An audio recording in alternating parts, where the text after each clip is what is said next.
అల్లంపురం బాబా temple మీకు ఒక video upload చేసి చూపించాను కదా. ఇప్పుడైతే పైన చూపిస్తాను. ఇవి ఆల్రెడీ నా షార్ట్స్లోనే ఉన్నాయి. ఇప్పుడు డిలీట్ చేసేసుకున్నాను, ఎందుకంటే సాంగ్స్ పెట్టేశాను నేను అన్ని షార్ట్స్కి. ఇప్పుడైతే వాయిస్ ఓవర్ ఇవ్వాలని కొన్ని కండిషన్స్ అయితే పెట్టింది కదా యూట్యూబ్.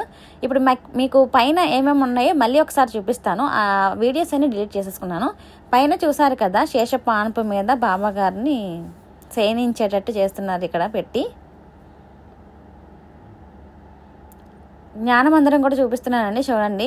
జ్ఞానమందిరం చాలా పీస్ఫుల్గా ఉంటుంది. ఎనీ టైం అయితే ఓపెన్ అయితే చేయరు, ఒక్కొక్కరు మాత్రమే వెళ్ళనిస్తారు.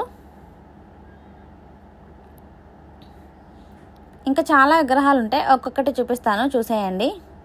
ఆదిశంకరాచార్యులు, రాఘవేంద్ర స్వామి, గౌతమ బుద్ధుడు, సద్గురు విమలానంద స్వామి అంట, బాబూజీ మహారాజ్, మెహర్ బాబా, స్వామి వివేకానంద, రామకృష్ణ పరమహంస గారు, శారదామాత, సత్యసాయి బాబా, యేసుక్రీస్తు, మదర్ తెరీసా. చూసారు కదా ఎన్ని విగ్రహాలు అయితే ఉన్నాయో. ఇంకొంచెం ఫ్రంట్కి వెళ్తే దుర్గామాత టెంపుల్ చూపిస్తాను. ఇంకొంచెం లోపలికి వెళ్ళాలండి.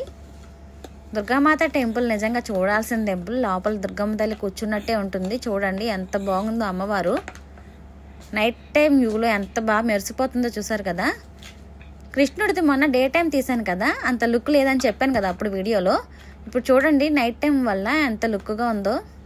లైటింగ్స్ పడితే కదా నైట్ టైం ఏదైనా వ్యూ బాగుంటుంది.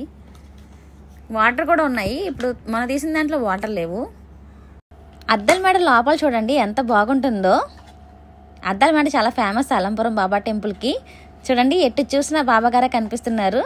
అసలు ఎటు చూస్తున్నాము కూడా తెలియదు లోపలికి వెళ్ళాక. అంత అయోమయం కింద ఉంటుంది, చాలా బాగుంటుంది చూడడానికి.